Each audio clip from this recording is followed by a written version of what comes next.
Warroota afaan Oromoo, Ingilizii fi Amaariffaa onlaayiniidhaan jechuunis Waatsaappii, Iimoo fi Zuumiin kallattiin barachuu barbaadaniif Nagaatiyuub sagantaa addaa isiniif qopheessee jira.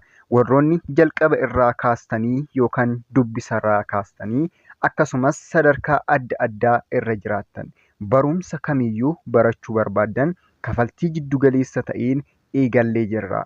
Warroonni fedhii qabdan lakkoofsa bilbilaa amma iskiriinii irratti argitaniin iimoodhaan, waatsaappiidhaan yookaan ammoo teelegiraamaan nu dubbisuu dandeessu. Nutis hatattamaan isiniif deebisnaa. Gaaffiiwwan adda addaas yoo qabaattan achirratti nu gaafachuu dandeessanii galatooma.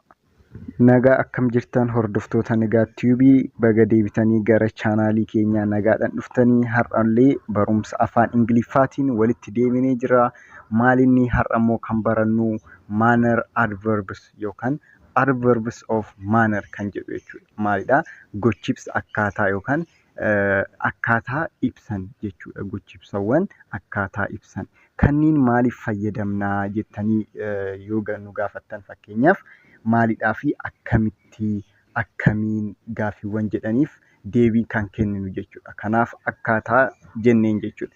Okay, gara viidiyoo keenyaa osoo seenin dura haaraa warri taatan sabiskiraayib gochuu keessan hin irraanfatinaa.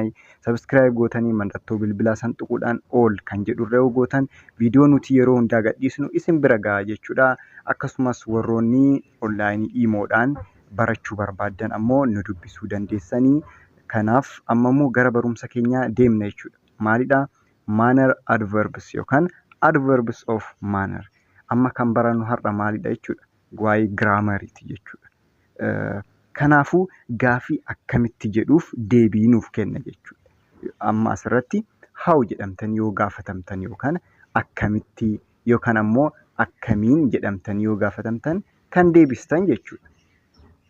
Akkaataadhaa miti. Amma namni tokko akkamiin yoo siin jedhe akkaataa si gaafate kanaafuu akkaataa san deebistaaf jechuudha. Akkamitti nyaata yoo siin jedhe amma asirratti afaan Oromootiin isiniif barreesse akkuma ilaalaa jirtanii. Kanaaf akkamitti kan jedhuuf deebii kan kennitan ammoo adverb of manner kan jedhu kanaan jechuudha. Isa itti dhufnaa amma akkaataa kan jedhu kana ilaalla jechuudha. Dura akkamitti nyaata. Akkamitti nyaata yoo jedhamta fakkeenyaaf suuta nyaataa, dafeeti nyaataa kan jedhu akkamitti konkolaachisa. Suuta konkolaachisaa, ariitiidhaan konkolaachisaa kan jedhu kanniin amma ni ilaalla jechuudha. Kanaaf yeroo baay'ee adjektiivii irraa gara adverbii dhufa jechuudha. Adjektiivii yookaan maqibsa warri beektan maqibsa irraa gara maalii dhufa jechuudha? Gara adverbii yookaan ammoo gochibsaa finna jechuudha jechoota baay'ee. Fakkeenyaan yoo ilaalle immoo more ifa nuuf ta'a. Kanaafuu fakkeenya tokkoffaarratti akkuma ilaaltan he is a careful driver. He is a careful driver.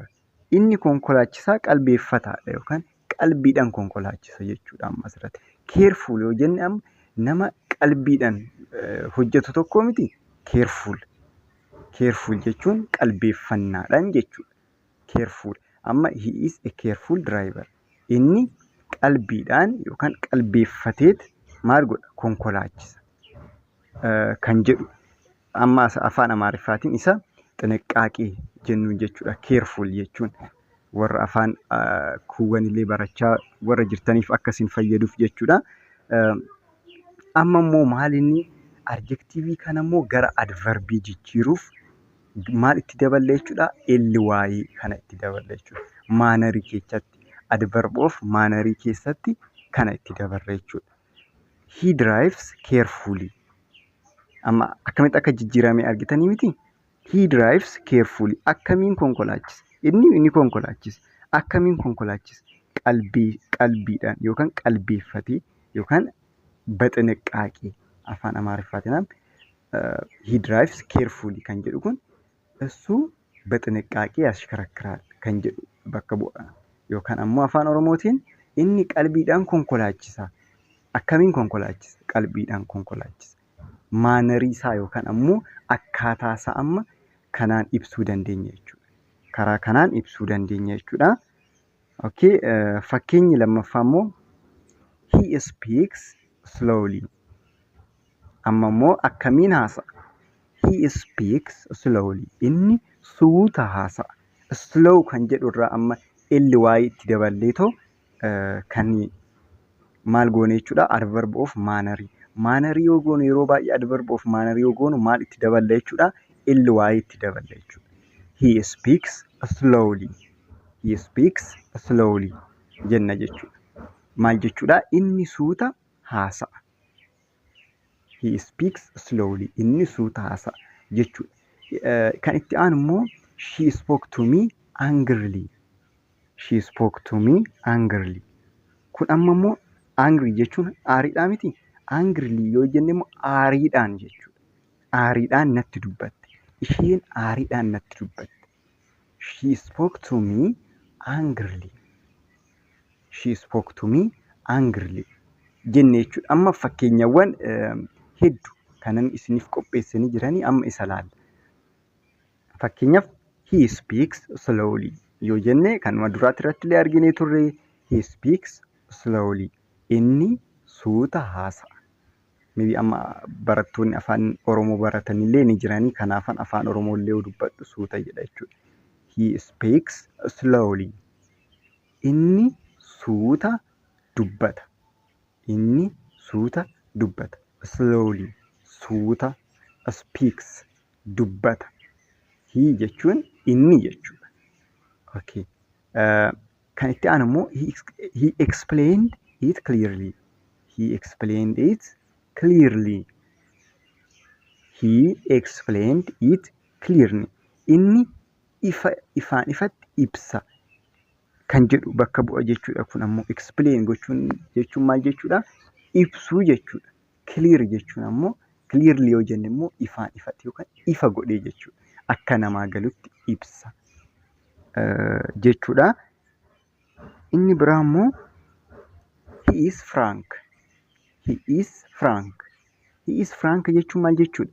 He is frank jechuun inni amma fakkeenyaaf kana dura qo'isanitti hima. Namni frank jedhamu nama akkamii isinitti fakkaata? Nama ifaan ifatti dubbatu, nama dhoksaan beekne, amalallee ta'uu danda'a. He is frank yoo jette amma he is frank yoo jette inni nama ifaan ifatti dubbatudha. Nama irra qabaa hin beekne jechuudha. Jechuun wanta yaade san ni dubbata jechuudha. Obsuu hin barbaadu. Wanta tokko arginaan hin dubbata jechuudha. Nama ifaan ifatti dubbatudha bakka. Wanta arginu dubbata garaa keessatti qabateetuma kan callisu miti jechuudha. Ifaan ifatti nama dubbatudha. He is frank yoo jette inni nama ifaan ifatti dubbatudha jechaa jirta jechuudha. Eshi zani kan kun ammoo he speaks frankly. Inni ifaan ifatti dubbata. Amma immoo argitanii miti gara adverbii yoo jijjiiramu ammoo he speaks frankly. Laala amma keessattuu barattootaaf illee sirriitti isin fayyada amma sirriitti. Waa'ee giraamarii adverb of manner barachaa jirra waan ta'eef. He speaks frankly. Frank kan jedhu kanaam ly itti daballeetoo maal goone? Frankly. He speaks frankly jenne jechuudha. He speaks frankly jenne jechuudha. Okay. Maalidhaa adverb of manner kana keessatti akkaataadha jennee jirra. How yookaan akkamitti kan jedhu deebisuuf jechuudha. Akka isiniif galaa jiru abdiin qaba. Amma immoo laala adjective irraa gara adverbii yoo finnu jechuudha. Fakkeenyaaf ammaas careful, carefully qalbeeffachuu jechuudha. Careful jechuun yookaan maxxanqaqa. Carefully qalbiidhaan yookaan qalbeeffachuudhaan yookaan baxinqaaqee kan jennu jechuudha. Slow yoo jenne immoo maal jechuudha? Suuta jechuudha. Slowly suuta jedhee jechuudha. Akkamiin kan jedhu deebii kennan amma asirratti. Kunniin akkamiin kan jedhu deebii kennan kan harka mirgaa bira jiran jechuudha. Isaan adverbiiwwan yookaan maalii waan adverb of manner waan ta'aniif adverbiiwwan hedduu jira. Adverb of frequency kan jedhaman ni jiranii hedduudha. Isaan keessaa immoo adverb of manner kan jedhu ilaalaa jira jechuudha. Okay. Slowly suuta jedhee. Careless kan jedhu ni jira amma. Achi booda immoo carelessly. Carelessly. Angry, angrily. Okay, laallee jirra amma kana fakkeenya angilii kan jedhu kanallee aarii jennee aariidhaan kan jennu jechuudha. Easy, easily, easy, easily. Salphaa jennee immoo salphumatti. Akkamiin salphaatti. Asirratti dhiifamaa firaank jechuuf tureyyuu firaank kan jedhu kana inni itti dabaltan jechuudha isinii. Firaank inni tureyyuu achitti kan galu firaank ifa firaanklii ifaan ifatti kan jedhudha. Clear kun kan jedhu kunillee maali agarsiisa? Ifa kan jedhu agarsiisa kunillee ifa godhee clearly yoo jedhe immoo ifa godhee kan jedhu agarsiisa jechuudha. Egaa viidiyoon keenyaarraa kanuma manner adverb yookaan adverb of manner kan jedhaman kun maal deebisu jechuudha. How jedhamtanii yoo gaafatamtan deebisiniif deebisu jechuudha. How jedhamtanii yoo gaafatamtan yookaan akkamiin jedhamtanii yoo gaafatamtan kan deebistan akkamitti nyaata, akkamiin konkolaachisa, how he drive jedhamtanii yookaan gaaffiiwwan hedduu gaafatamuu dandeessanii yeroo san kanaan deebistan jechuudha. Egaa viidiyoon keenyaarraa kanuma bakkuma jirtanitti nagaanaaf ta'aa. Adverbiiwwan maanarii kana immoo hedduu bakka tokkotti qabee isiniif fida kan yeroo baay'ee itti fayyadamnu ni jiranii. Viidiyoo itti aanutti immoo sirriitti ifa isinii godhee isiniif fida. Warroota afaan Oromoo, Ingilizii fi Amaariffaa onlaayiniidhaan jechuunis Waatsaappii, Imoo fi Zuumiin kallattiin barachuu barbaaddaniif Nagaatiyuub sagantaa addaa isiniif qopheessee jira. Warroonni jalqaba irraa kaastanii yookaan dubbisarraa kaastanii akkasumas sadarkaa adda addaa irra jiraattan barumsa kamiyyuu barachuu barbaaddan kafaltii jiddugaleessa ta'een eegallee jirra. Warroonni fedhii qabdan lakkoofsa bilbilaa amma iskiriinii irratti argitaniin iimoodhaan, waatsaappiidhaan yookaan ammoo teelegiraamaan nu dubbisuu dandeessu. Nutis hatattamaan isiniif deebisnaa. Gaaffiiwwan adda addaas yoo qabaattan achirratti nu gaafachuu dandeessanii. Galatooma.